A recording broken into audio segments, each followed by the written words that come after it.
Hello student, आज मैं आपके लिए ट्रांसफॉर्मेशन लेकर के आया हूँ। देखिएगा, ट्रांसफॉर्मेशन हमारे कंप्यूटर एग्जाम में और वैसे भी सामान्य परीक्षाओं में आते हैं, तो आप देखिएगा बहुत इम्पोर्टेंट होते हैं। ट्रांसफॉर्मेशन क्या, what is the meaning of transformation and where is it use, इसका प्रयोग कहाँ किया जाता है। तो देखिएगा, तो मैं आपको बता दूं ट्रांसफॉर्मेशन और चेंज में अंतर क्या है। What is the difference between transformation and change. जिसे कहते हैं कि change into present indifferent tense और change into past perfect tense. तो जैसे जब आते हैं कि क्या लिखा है कि ही हैज रिटन, तो जब इसमें लिखा है कि ही हैज रिटन, अब उसको दे दिया कि आप इसको पास्ट इंडिफरेंट में बदलिए या कि पास्ट परफेक्ट में बदलिए। जब पास्ट परफेक्ट उसको चेंज करना है तो हम क्या लिखते हैं कि ही हैड रिटन, है ना। तो उसके हम अर्थ को क्या करते हैं, बदल देते हैं। तो देखिएगा यहाँ पर लिखा है ट्रांसफॉर्मेशन ऑफ सेंटेंसेस, मतलब कि वाक्यों के परिवर्तन। देखिएगा, ट्रांसफॉर्म का मतलब होता है परिवर्तन करना। क्या होता है, परिवर्तन करना। ट्रांसफॉर्म का मतलब परिवर्तन करना होता है, तो ट्रांसफॉर्मेशन का मतलब परिवर्तन। Transform is the verb and transformation is the noun. तो हम क्या करते हैं, ट्रांसफॉर्म बदलते हैं, परिवर्तन करते हैं। तो हम सेंटेंस के आकार में, सेंटेंस के लिखावट में हम परिवर्तन करते हैं, न कि उसके अर्थ में कोई बदलाव नहीं होता है। लेकिन अगर लिखा है कि change into past indifferent tense, change into future tense, तो अगर ऐसे बदलने के लिए कहा है तो हम सेंटेंस के अर्थ को बदलते हैं, है ना। देखिएगा, तो यहाँ पर इसका जो लिखा हुआ डिफिनेशन लिखा है, देखिए ट्रांसफॉर्मेशन से आशय है, मतलब ट्रांसफॉर्मेशन का अर्थ ये है कि एक ग्रामेटिकल फॉर्म से, मतलब वो किसी एक मतलब कि व्याकरणिक आकार में, मतलब कि ये ग्रामेटिकल फॉर्म में क्या है लिखा गया है। तो एक ग्रामेटिकल फॉर्म से दूसरे ग्रामेटिकल फॉर्म में इस प्रकार बदलना, मतलब ट्रांसफॉर्मेशन का मतलब ये कह रहा है कि एक सेंटेंस को हम एक ग्रामेटिकल फॉर्म से दूसरे ग्रामेटिकल फॉर्म में ऐसे बदलें क्या हो कि उनके अर्थ में कोई परिवर्तन न हो।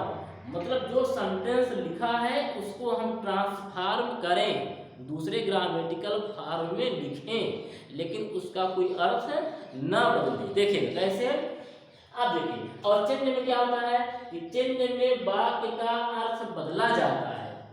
हम आपको पहले बता दिए कि हम कह दिए आई लाइक यू, तो अब हम कह दिए कि चेंज इनटू पास्ट इंडिफरेंट, तो आई लाइक यू हो जाएगा, है ना।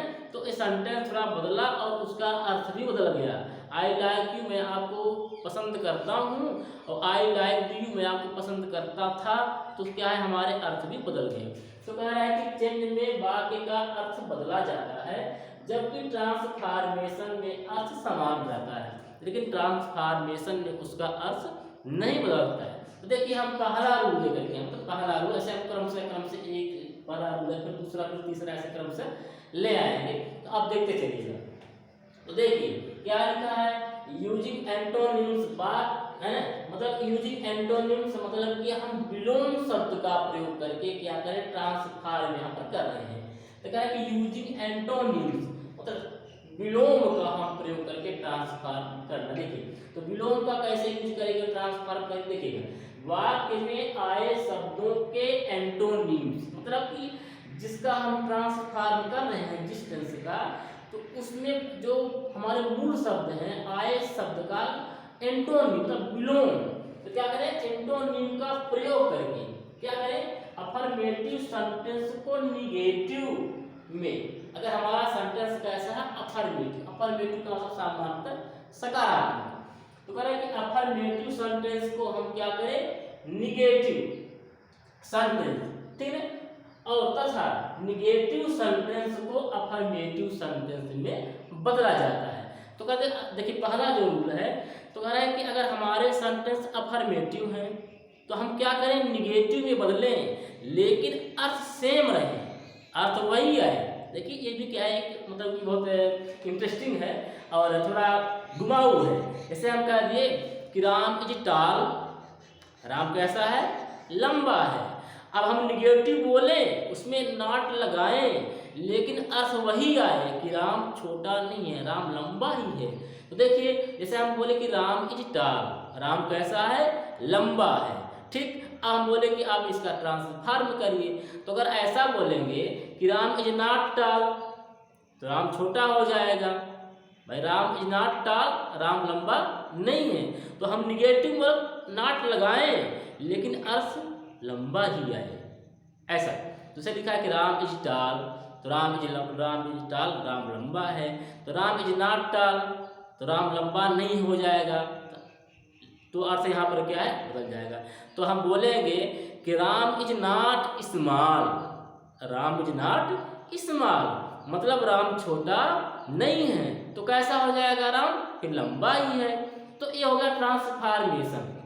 जैसे हम कह दिए कि he is handsome, he is handsome वह सुंदर है।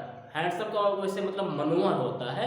Handsome is use for wise, handsome क्या होता है, लड़कों के लिए यूज किया जाता है। Beautiful is use for girl.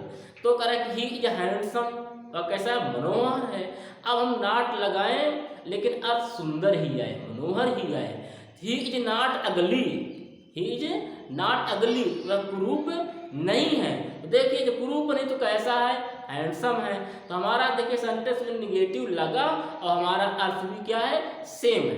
देखिए जैसे यहाँ पर लिखा हुआ है ही is a rich man, he is a rich man वह धनवान व्यक्ति है। वह कैसा है, धनवान व्यक्ति है मतलब समृद्ध व्यक्ति है। अब देखिए तो he is a rich man वह धनवान व्यक्ति है।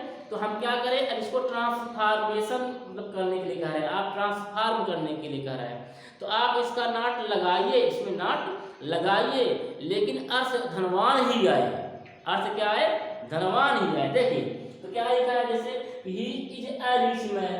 अब ऊपर लिखा हुआ है कि हम जो हमारे शब्द मूल शब्द से क्या है, ये धनवान है ना। तो क्या है करें कि इसका अगर सेंटेंस हमारा अफर्मेटिव इसको निगेटिव बदलेंगे, और सेंटेंस जब निगेटिव है तो क्या करेंगे, अफर्मेटिव में। और ऐसा करेंगे लेकिन जो मूल शब्द है इनका विलोम यूज करते हुए। तो he is a rich man वह कैसा है, धनवान व्यक्ति है। तो अब इसको बदलेंगे, हम ट्रांसफॉर्म करेंगे। तो he is not a poor man, देखिए he is a rich man वह कैसा व्यक्ति है, धनवान व्यक्ति है। अब क्या रहा, आप इसका ट्रांसफॉर्म करिए। इसका हम ट्रांसफॉर्म करेंगे जब तो नॉट लगाएंगे लेकिन आएगा धनवान ही। ऐसा नहीं कि ही is not a rich man, he is not a rich man मतलब वह गरीब हो जाएगा, धनवान नहीं है। तो हम नॉट लगाएंगे लेकिन आएगा वही धनवान ही है, ऐसा। तो इसका अपोजिट, रिच का अपोजिट पुअर, पुअर माने गरीब, और नॉट लगा देंगे। देखिए ही इज नॉट हो गया, सेंटेंस कैसा, अफर्मेटिव, यहाँ नॉट लगाएंगे नॉट हो गया। अब इसका उल्टा, रिच का उल्टा अपोजिट लगा देंगे, पुअर। तो he is not a poor man वह गरीब नहीं है, तो वह कैसा है, अमीर ही है।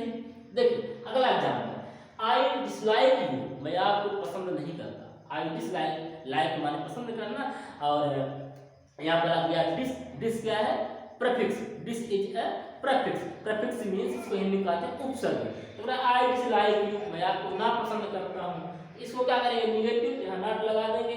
I do not like you मैं आपको पसंद नहीं करता हूँ। देखिए क्या होगा, सेंटेंस हमारा ट्रांसफॉर्म हो गया, तो अर्थ भी बदल गया और इसके सेंटेंस बदल गए। तो आप इसको नोट करिएगा।